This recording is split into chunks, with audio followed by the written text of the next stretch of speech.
So if we think of like use, modify, create with modding video games, so making a video game do something different. So the use would be just playing the video game. The modify would be actually modding the game, where you're changing the code that exists, and creating would be like, hey, I have this blank IDE page, I'm going to create a brand new game from scratch.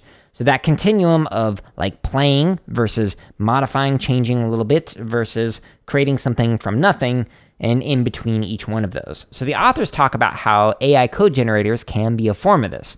It could be like a crutch for students to be able to use the AI code generator and eventually be able to modify the code that is created by it, and then eventually be able to get to a point where they can create it without it. But a question that I have is, if it ends up saving you time and you get the same amount, if not better understanding, why would you even get to the modify and create when you could just go with the use and learn how to create code with AI in collaboration with the AI rather than modifying what's given because the code might not work very good, or creating it from scratch from on your own? Like, I have a drum kit behind me. I could learn how to whittle my own drumsticks, or I could, just buy some from the store and then focus on making music with it. It's the same thing with programming. Instead of focusing on like whittling away by writing out lines of code, maybe instead I want to just be able to very quickly create this thing and then use that program to do something, like to play a game or to do whatever. So here's an interesting quote from page 13. Quote, "The benefit of AI code generators for novice learners could be explained by the effective employment of the use, modify, create pedagogical strategy often used in introductory programming. Although learners in the baseline group use the documentation more frequently,